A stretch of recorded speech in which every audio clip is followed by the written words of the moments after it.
Namaskar, my name is Rivaan Raina, and today I'm going to be talking to you about the great Kashmiri saint and philosopher Abhinavagupta, the greatest authority on Kashmiri Shaivism. Abhinavagupta was not only one of Kashmir's greatest philosophers, but he was also a great musician and a great poet as well. He was born into a Kashmiri Brahmin family in 950 CE and he died in 1016 CE. His parents, as well as his brother, were known to be adept in advanced Tantra practices. It is said he was conceived in Kala, a Tantric ritual, and thereby possessed special capabilities. Abhinavagupta lost his mother at the very young age of 2, and after her death, his father preferred a very ascetic way of living. He was Abhinavagupta's first teacher, and he taught him grammar, logic, and literature. Abhinavagupta had two siblings. He had a brother and a sister. His brother was a devotee of Shiva, and his sister worshipped her husband after he had died. Abhinavagupta was unmarried his whole life and focused mainly on studies. He studied until the age of 35. Abhinavagupta was famous for many things, and of many was his thirst for knowledge. He wanted so much knowledge that he had about 15 teachers. He learned dualistic Shaivism from Abhinavagupta, dualistic non-dualistic from Bhuti-Raja, monastic thought, which is karma, trika, and pratyabhijna, from Lakshmanagupta, and kala from Shambhunatha. Abhinavagupta considered Shambhunatha as his main guru. It's interesting to note that Abhinavagupta was actually not his name. It was basically a title, or you could say a sort of honor, that he earned from his master. Most believe that the title of Abhinavagupta was meant for his competence and authoritativeness. However, one of his important commentators, Jayarata, implied more meanings, like being ever vigilant, being present everywhere, and protected by praises. You might be surprised to know that during his life, Abhinavagupta completed around 35 works, which are spread across religion, philosophy, and arts. Let me tell you a bonus fact. Abhinavagupta was born during the reign of Queen Didda, the last queen of Kashmir, and his ancestor Atrigupta actually came to live in Kashmir on the invitation of the great Kashmiri king Lalitaditya. I'm getting tempted to do another video to talk about the greatness of Didda and Lalitaditya, who arguably are two great rulers of Kashmir, but that's for later. Now, since we're a bit familiar with Abhinavagupta, let's explore some of his works. His most famous works would definitely include Tantraloka, which translates to throw light on Tantra, and Tantrasera, which means essence of Tantra, and Paratrasiki Vivirana, which is a commentary on Paratrasika, and Abhinavabharati, which is a commentary on Bharata Muni's work, the Natya Shastra. He also wrote at least 12 to 15 devotional hymns that include Bhairava Stotra and Krama Stotra, and many more.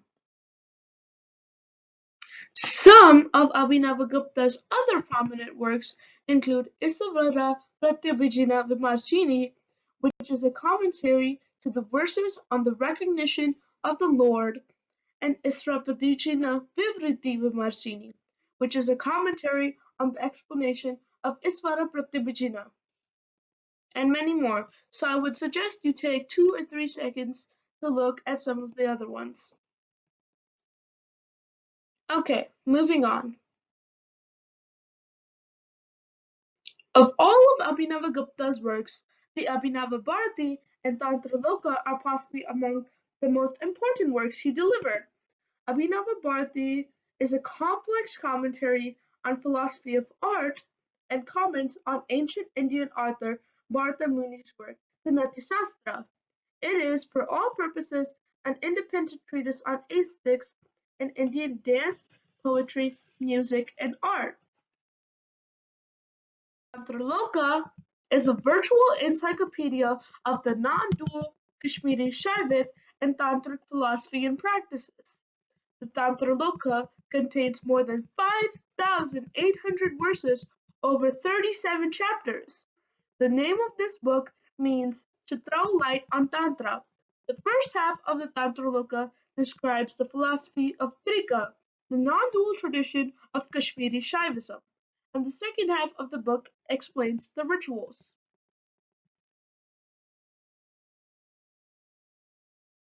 Since Abhinavagupta's greatest works have been around the non-dual Kashmiri Shaivism and Tantra philosophy, it's imperative we talk about Kashmiri Shaivism and its importance to Kashmiri Pandits.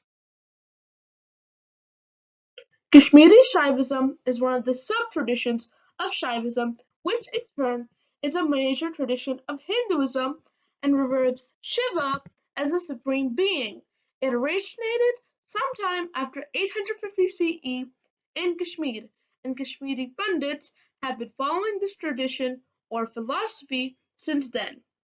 Core of Kashmiri Shaivism is its idealistic and monastic Pratyabhijna philosophical system, and the centrality of the three goddesses, Para, Parapara, and Apara.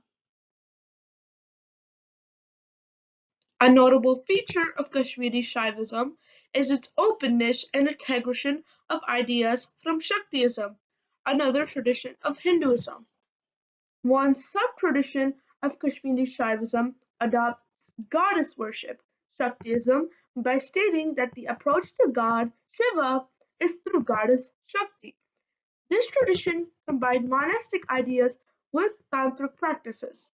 Another idea of the school was Trika, or model triads of Shakti and cosmology, as developed by Samanda in the early 10th century. Kashmiri Shaivism is distinct from dualistic Shiva Siddhanta tradition, which also existed in medieval Kashmir, but eventually thrived in South India. Kashmir Shaivism traditions became nearly extinct due to Islamic invasions of Kashmir, except for their preservation by Kashmiri Pandits. One such Kashmiri Pandit, Swami Lakshman Jew, is hugely credited with for reviving the Kashmiri Shaivism tradition in the 20th century.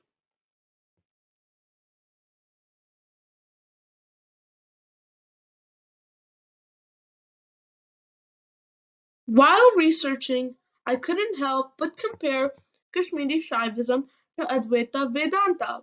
What I could gather is the universal consciousness or Param Shiva, the ultimate non-dualistic creator in Kashmiri Shaivism, is comparable to Brahma in the Vedanta. While both traditions are non-dualistic, in Shaivism the world is real, but in Vedanta it is unreal. It's an illusion or a maya.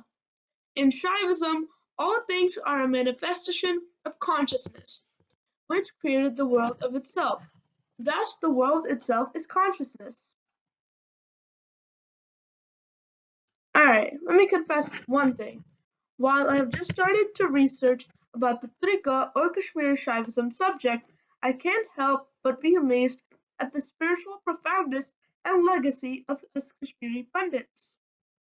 It's fascinating to know that all the rituals followed by Kashmiri Pandits have root in the Shaivic tantric rituals which trace back to the Tantra Loka, the greatest work of Abhinavagupta.